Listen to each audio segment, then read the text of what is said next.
Hello all, welcome back to my channel Shankari recipe. So இன்றைக்கி நான் ஒரு இன்ட்ரெஸ்டிங்கான ரெசிபியோடு வந்திருக்கேன். என்னென்னு பார்த்தீங்க அப்படின்னா காரக்குழம்பு, சின்ன வெங்காய காரக்குழம்பு பண்ண போகிறேன் என்னோடய ஸ்டைலில். எப்படி பண்ணுறதுன்னு பார்த்துடலாமா? அதுக்கு நான் ஒரு 25 சின்ன வெங்காயம் எடுத்திருக்கிறேன், 10 to 15 பல் பூண்டு எடுத்திருக்கேன், அரை டீஸ்பூன் மஞ்சத்தூள், தாளிப்புக்கு கடுகு வெந்தயம், 4 தக்காளி நல்லா பழமாக பார்த்து எடுத்துருக்கிறேன். அது நல்லா அரைச்சி பேஸ்ட்டாக நம்ம ஆட் பண்ண போகிறோம். ஒரு நெல்லிக்காய் சைஸ் அளவுக்கு புளி எடுத்துருக்கிறேன், ஒரு 2 ஸ்பூன் அளவுக்கு மிளகாய்த்தூள், 3 ஸ்பூன் அளவுக்கு மல்லித்தூள், காயப்பொடி, கல்லுப்பு.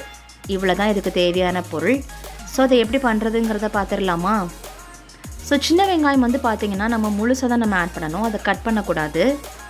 ஸோ பூண்டு எனக்கு ரொம்ப பெருசாக இருந்துச்சு அப்படிங்கிறனால நான் 2 கட் பண்ணி எடுத்துருக்கிறேன்.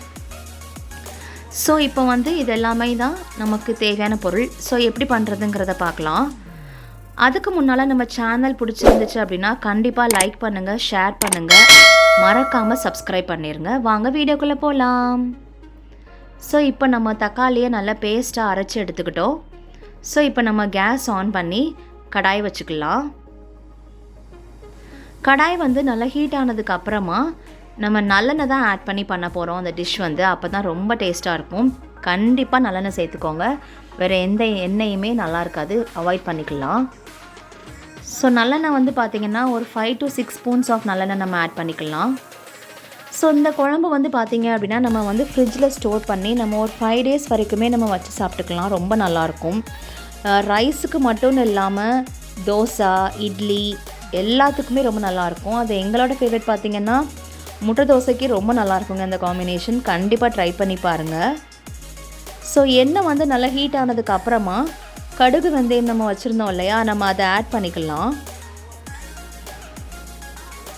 ஸோ கடுகும் வெந்தயமும் நல்லா பொரிஞ்சதுக்கு அப்புறமா நம்ம இதில் எடுத்து வச்சுருந்த வெள்ளை பூண்டையும் நம்ம ஆட் பண்ணிக்கலாம். வெள்ளை பூண்டு நல்லா ரோஸ்ட் ஆகி கலர் சேஞ்ச் ஆகி வரணும், அது வரைக்குமே நம்ம நல்லா சாட்டே பண்ணி விட்டுக்கோங்க. ஸோ நான் நல்லா அது வதங்கினதுக்கு அப்புறமா நான் காமிக்கிறேன் எப்படி இருக்குன்னு. நல்ல ஒரு ப்ரௌன் கலர் நமக்கு கிடைக்கும்.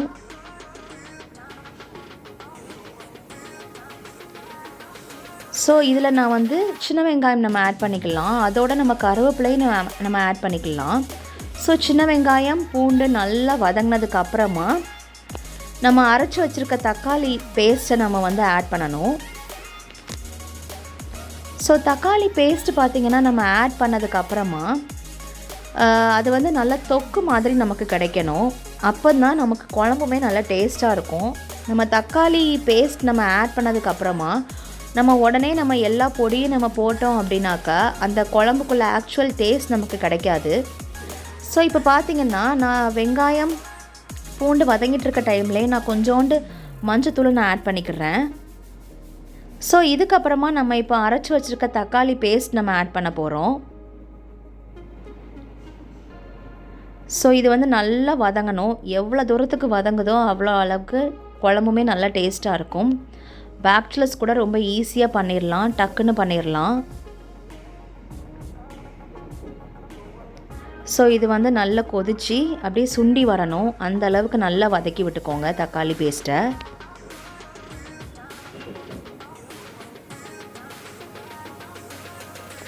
நல்லா வதங்கி வரணும். கொஞ்சம் வெயிட் பண்ணி இந்த ஒரு ஸ்டெப் மட்டும் நம்ம கொஞ்சம் வெயிட் பண்ணி பண்ணிட்டோம் அப்படின்னா அதுக்கப்புறம் எல்லாமே ரொம்ப ஈஸி தான், குயிக்காகவே பண்ணி முடிச்சிடலாம். இப்போ தான் கொதி வர ஆரம்பிச்சிருக்கு. இந்த ஸ்டேஜில் நம்ம கொஞ்சம் ஹை ஃப்ளேம்லேயே வச்சுக்கலாம். நல்லா கொதித்ததுக்கு அப்புறமா அதை ஒரு மீடியம் ஃப்ளேமுக்கு நம்ம மாற்றிக்கலாம். சிம்மில் வைக்க வேண்டாம், மீடியம் ஃப்ளேமுக்கு நம்ம வச்சுக்கிட்டாலே போதுமானது தான்.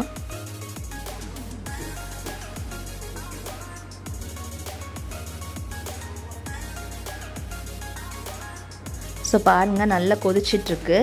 அப்படியே எண்ணெய் பிரிஞ்சு வரும். எண்ணெய் பிரிஞ்சு நல்லா சுண்டி அந்த தக்காளி தொக்கு பதத்துக்கு நமக்கு கிடைக்கும். அது வரைக்குமே நம்ம நல்லா வதக்கிக்க போகிறோம். இப்போ பாருங்கள் ஆல்மோஸ்ட் கொஞ்சம் குக் ஆயிடுச்சு. இன்னும் கொஞ்சம் குக் ஆச்சுன்னா நமக்கு இந்த இது ரெடி ஆயிரும். இதுக்கப்புறம் நம்ம என்ன ஆட் பண்ண போகிறோங்கிறத நம்ம பார்க்கலாம். ஸோ பாருங்கள் நல்லா சுண்டி வந்துருச்சு. ஓரத்தில் ஃபுல்லாகவுமே நல்ல எண்ணெய் பிரிஞ்சு வந்திருக்கு பாருங்கள். இந்த டைமில் நம்ம வந்து பொடிஸ்லாம் ஆட் பண்ணிக்கலாம். ஸோ மல்லித்தூள் வந்து நான் ஒரு 3 ஸ்பூன் எடுத்து வச்சுருந்தேன் இல்லையா, அதை ஆட் பண்ணிக்கலாம். அப்புறம் 2 ஸ்பூன் மிளகாய் தூள் ஆட் பண்ணிக்கலாம். அதுலேயே நம்ம காயப்பொடியுமே ஆட் பண்ணிக்கலாம். காயப்பொடி கண்டிப்பாக ஆட் பண்ணிக்கோங்க. அது ஒரு நல்ல அரோமா கொடுக்கும் இந்த குழம்புக்கு. ஸோ நல்லா வதக்கி விட்டுக்கோங்க. நல்லா வதக்கி விட்டதுக்கப்புறமா இந்த குழம்புக்கு தேவையான தண்ணி நம்ம ஊற்றிக்கலாம்.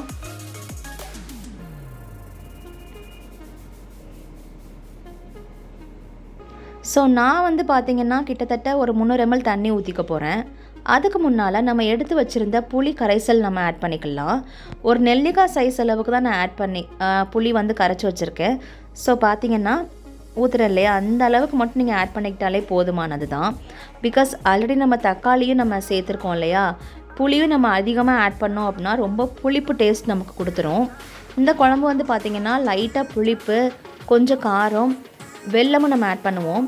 ஸோ கொஞ்சம் இனிப்பு, இது எல்லாமே இருந்தால் தான் அந்த குழம்பு வந்து ரொம்ப டேஸ்ட்டாக இருக்கும். ஸோ இப்போ நம்ம தண்ணி ஆட் பண்ணிக்கலாம். தண்ணி வந்து பார்த்திங்கன்னா நான் ஒரு 300 ml தண்ணிக்கிட்ட நான் ஆட் பண்ணியிருக்கிறேன்.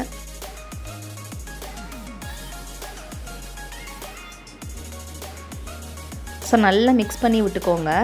இப்போ நம்ம வந்து கம்ப்ளீட்டாக நம்ம ஹை ஃப்ளேமில் வைக்க போகிறோம். இந்த குழம்பு வந்து நல்லா கொதித்து வந்ததுக்கு அப்புறமா தான் ஒரு மீடியம் ஃப்ளேமில் வச்சு நம்ம குக் பண்ண போகிறோம்.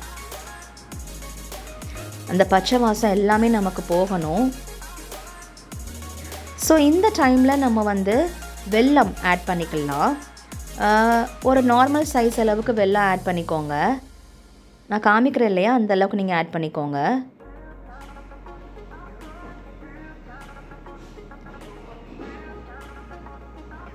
ஸோ நல்லா மிக்ஸ் பண்ணி விட்டுக்கோங்க.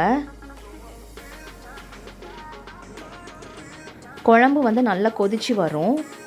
ஸோ இந்த குழம்புக்கு வந்து காம்பினேஷன் நம்ம என்ன எடுத்துக்கலாம் சைட் டிஷ்ஷுன்னு பார்த்தீங்க அப்படின்னா, முட்டைக்கோஸ் பொரியல் எடுத்துக்கலாம்.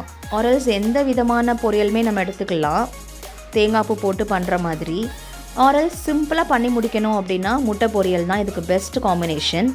அதையுமே நான் அந்த வீடியோவில் காமிச்சிருக்கேன். கடைசியில் கண்டிப்பாக பாருங்கள், வீடியோவை கண்டிப்பாக ஸ்கிப் பண்ணாமல் ஃபுல்லாக பாருங்கள். ஸோ இப்போ வந்து நான் கொஞ்சம் சால்ட்டை ஆட் பண்ணியிருக்கேன். ஸோ குழம்பு வந்து கொஞ்சம் கொஞ்சமாக கொதிக்க ஸ்டார்ட் ஆகிடுச்சு. நல்லா கொதித்து வரணும். அதுக்கப்புறமா நம்ம மீடியம் ஃப்ளேமுக்கு மாற்றிக்கலாம்.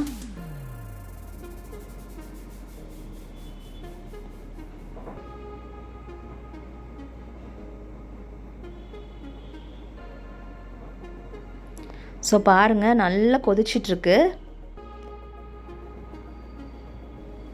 இந்த அளவுக்கு நல்லா கொதிச்சு வரணும்.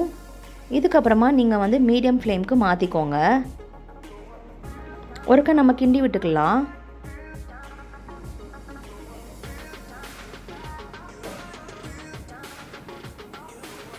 ஸோ மீடியம் ஃப்ளேமுக்கு நம்ம மாற்றினதுக்கப்புறமா அதை நல்லா சுண்டி அப்படியே நல்லா எண்ணெய் பிரிஞ்சு வரும் நமக்கு மேலே. அதோடு நம்ம ஆஃப் பண்ணிக்கலாம் கேஸை. நமக்கு சின்ன வெங்காய காரக்குழம்பு ரெடி ஆயிரும். ஸோ பார்த்திங்கன்னா ஆல்மோஸ்ட் நமக்கு ரெடி ஆயிடுச்சுங்க சின்ன வெங்காய காரக்குழம்பு. ஸோ அவ்வளோதான், இந்த குழம்பு நமக்கு ரெடி ஆயிடுச்சு. நெக்ஸ்ட் நம்ம என்ன பார்க்க போகிறோன்னா, இதுக்கு காம்பினேஷனாக நான் அன்றைக்கி சிம்பிளான ஒரு முட்டை பொரியல் பண்ணியிருந்தேன், எக் பொரியல். ஸோ அது என்னோடய ஸ்டைலில் எப்படி பண்ணலாங்கிறத பார்த்துடலாமா?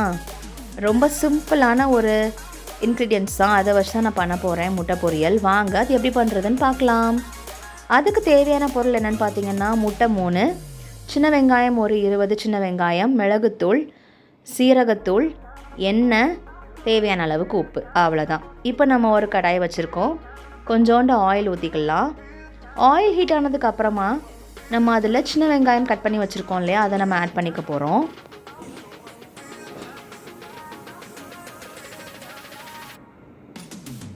ஸோ எண்ணெய் வந்து பார்த்திங்கன்னா ஹீட் ஆயிடுச்சு. நம்ம இப்போது சின்ன வெங்காயம் ஆட் பண்ணிக்கலாம். இதுக்கு சின்ன வெங்காயம் தாங்க நல்லாயிருக்கும், கண்டிப்பாக நீங்கள் இதை ஆட் பண்ணிக்கோங்க. பெரிய வெங்காயம் நல்லா இருக்காது அந்தளவுக்கு.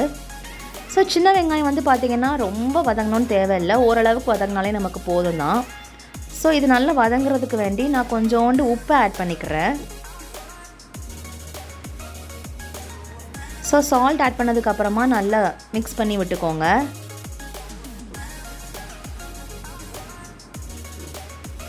ஸோ இது நல்லா கொஞ்சம் வதங்கி வந்ததுக்கப்புறமா அதில் வந்து 1.5 டீஸ்பூன் அளவுக்கு ஜீரகத்தூள் ஆட் பண்ணிக்கலாம். அப்புறமா 3 டீஸ்பூன் அளவுக்கு மிளகுத்தூள் ஆட் பண்ணிக்கலாம். உங்கள் காரத்துக்கு தேவைக்கு நீங்கள் மிளகுத்தூளை கூட்டி குறைச்சிக்கலாம், ஒன்றும் ப்ராப்ளம் இல்லை. பட் இந்த 2 மட்டுமே போதும். சீரகத்தூள் மிளகுத்தூள் மட்டும்தான் இதில் வந்து மெயின் பார்ட்டு. ஸோ அதையுமே நம்ம போட்டுட்டு நல்லா மிக்ஸ் பண்ணி விட்டுக்கலாம்.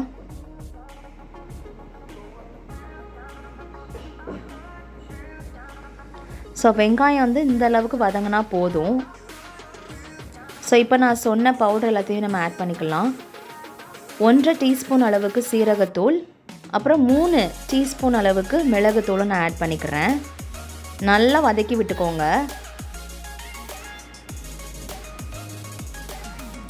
ஸோ இது நல்லா வதங்கினதுக்கப்புறமா ரொம்ப வதக்க வேண்டாம், லைட்டாக நம்ம சாட்டே பண்ணதுக்கப்புறமா 3 முட்டையை நம்ம இதில் உடச்சி ஊற்றிக்கலாம்.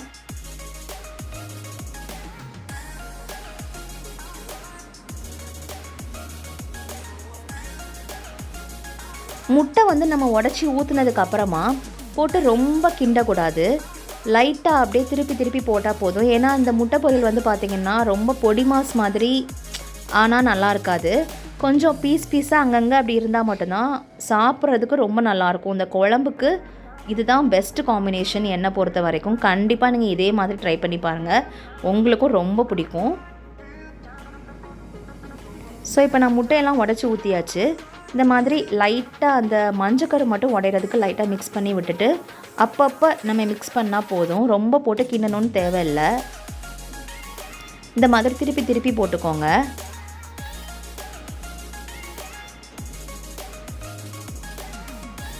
ஸோ நமக்கு வந்து இந்த முட்டை பொரியல் பார்த்திங்கன்னா மிஞ்சி போனால் 10 நிமிஷத்தில் நமக்கு ரெடி ஆயிரும். ஸோ கண்டிப்பாக நான் சொன்ன மாதிரி இதே மெத்தடில் ட்ரை பண்ணி பாருங்கள். காரக்குழம்பும் இந்த முட்டை பொரியலும் தாங்க ஆப்டான காம்பினேஷன். ஸோ இதே மாதிரி ட்ரை பண்ணி பாருங்கள். ட்ரை பண்ணி பார்த்துட்டு உங்கள் கமெண்ட்டை நீங்கள் எனக்கு கமெண்ட் பண்ணணும், எப்படி இருந்துச்சு, உங்களுக்கு எப்படி வந்துச்சு அப்படிங்கிறத கண்டிப்பாக எனக்கு கமெண்ட் பண்ண மறந்துடாதீங்க.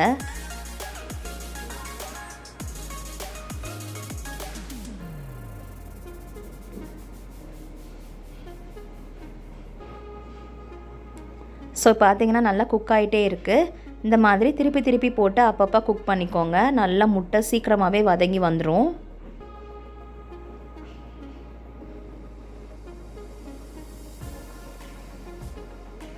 ஸோ நமக்கு முட்டை பொரியல் பார்த்திங்கன்னா ஆல்மோஸ்ட் ரெடி ஆகிடுச்சு. நான் 1 டைம் நம்ம திருப்பி திருப்பி விட்டு குக் பண்ணால் போதுங்க, நல்லா ரெடி ஆயிரும். ஸோ பாருங்கள் நல்லா குக்காகி வந்துருச்சு. ஸோ இதுக்கப்புறமா நமக்கு என்ன டேஸ்டிங் டைம், டேஸ்ட் பண்ணி பார்த்துடலாமா?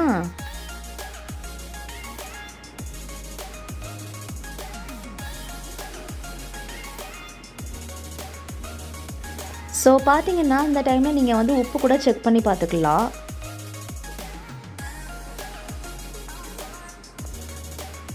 ஸோ நல்லா ரெடி ஆயிடுச்சு, வாங்க டேஸ்ட் பண்ணி பார்த்துடலாம்.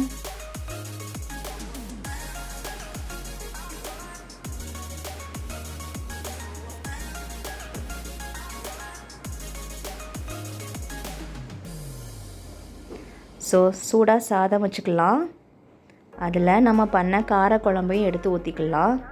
பாருங்கள் எண்ணெய் பிரிஞ்சு எந்த அளவுக்கு அழகாக வந்திருக்குன்னு, இந்த மாதிரி நமக்கு கிடைக்கும். ஸோ காரக்குழம்பையும் ஊற்றி முட்டை பொரியலையும் நம்ம வச்சுக்கலாம். ஸோ டேஸ்ட் ரொம்ப அற்புதமாக இருக்கும், கண்டிப்பாக ட்ரை பண்ணி பாருங்கள். ஸோ நெக்ஸ்ட் வீடியோவில் ரொம்ப இன்ட்ரெஸ்டிங்கான ரெசிபியில் நான் உங்களை மீட் பண்ணுறேன். Until then, bye and take care.